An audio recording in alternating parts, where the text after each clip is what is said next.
ಧಾರವಾಡದ ನಿರ್ಮಿತಿ ಕೇಂದ್ರದಲ್ಲಿ ಯಾವುದೇ ಒಂದು ನೋಟಿಫಿಕೇಶನ್ ಇಲ್ಲದೆ, ಯಾವುದೇ ಸಾರ್ವಜನಿಕ ಪ್ರಕಟಣೆ ಇಲ್ಲದೆ, ಯಾವುದೇ ಅಧಿಕೃತ ದಾಖಲೆಗಳನ್ನ ನಿಯಮಗಳನ್ನ ಪರಿಪಾಲನೆ ಮಾಡದೆ 2022ರಲ್ಲಿ ನಿತೀಶ್ ಪಾಟೀಲ್ ಜಿಲ್ಲಾಧಿಕಾರಿಗಳು ಇದ್ದಂತ ಸಂದರ್ಭದಲ್ಲಿ ಒಬ್ಬ ಶಿವಕುಮಾರ್ ಪಾಟೀಲ್ ಅನ್ನುವಂತ ಎಂಜಿನಿಯರ್, ಅವನು ಈ ಎಂಜಿನಿಯರ್ ಸಿವಿಲ್ ಎಂಜಿನಿಯರ್ ಅಂತ ಹೇಳ್ತೀವಿ, ಬಟ್ ಈತ ಕ್ರಿಮಿನಲ್ ಎಂಜಿನಿಯರ್ ಅಂತ ಹೇಳ್ಬೇಕಾಗ್ತದೆ ನಾವು.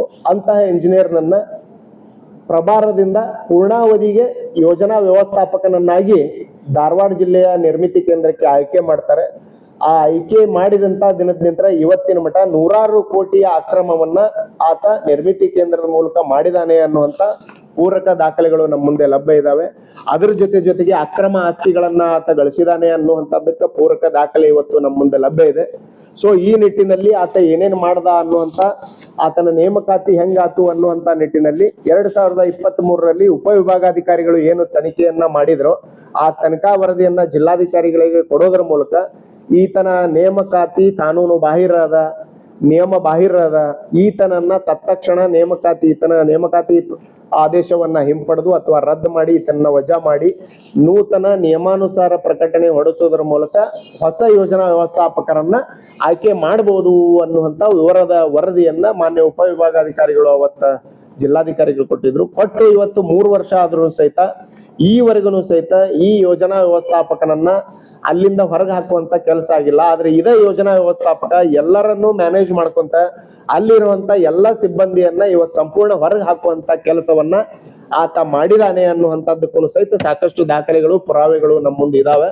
ಆತನ ಕೋಟಿ ಹಣ ಲೂಟಿ ಮಾಡಿರುವಂತದ್ದಕ್ಕೆ ಗಳಿಸಿರುವಂತ ಆಸ್ತಿಗೆ ಸಹಿತ ಉದಾಹರಣೆಗಳು, ದಾಖಲೆಗಳಿದಾವೆ. ಅದಕ್ಕ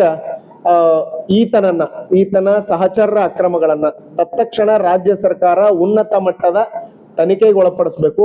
ಅಲ್ಲಿವರೆಗೂ ಜಿಲ್ಲಾ ನಿರ್ಮಿತಿ ಕೇಂದ್ರದಿಂದ ಯಾವುದೇ ಕಾಮಗಾರಿಗಳನ್ನ ಕೈಗೊಳ್ಳಬಾರದು.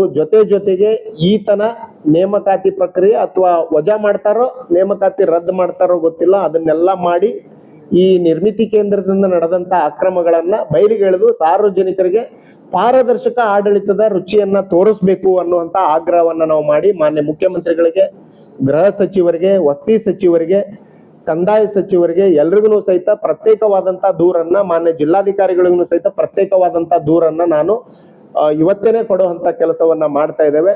ಈ ನಿಟ್ಟಿನಲ್ಲಿ ಅಕ್ರಮ ಅಥವಾ ವಿಳಂಬ ಅಥವಾ ಮೌನ ಕಾದು ನೋಡೋ ತಂತ್ರ ಏನಾದ್ರೂ ಜಿಲ್ಲಾಡಳಿತ ಮತ್ತು ರಾಜ್ಯ ಸರ್ಕಾರದಿಂದ ನಡೆದ್ರೆ ನಾವು ಇದರೊಳಗೆ ಹೇಳಿದ ಹಾಗೆ ಕೊಟ್ಟ ದೂರಿನ ದಿನಾಂಕದಿಂದ 15 ದಿನಗಳ ನಂತರ ತೀವ್ರವಾದಂತ ಹೋರಾಟವನ್ನ ಈ ನಿರ್ಮಿತಿ ಕೇಂದ್ರದ ವ್ಯವಸ್ಥೆಯ ಅಕ್ರಮ ಬ್ರಹ್ಮಾಂಡ ಭ್ರಷ್ಟಾಚಾರದ ವಿರುದ್ಧ ಮಾಡ್ತೇವೆ ಅನ್ನುವಂತ ಮಾತನ್ನ ಈ ಸಂದರ್ಭದಲ್ಲಿ ಸ್ಪಷ್ಟಪಡಿಸ್ತಾ ಈ ಒಂದು ಅಕ್ರಮದ ತನಿಖೆಯನ್ನ CIDಗೆ ವಹಿಸಬೇಕು ರಾಜ್ಯ ಸರ್ಕಾರ ಅನ್ನುವಂತ ಆಗ್ರಹವನ್ನ ಈ ಮೂಲಕ ಮಾಡ್ತೀವಿ.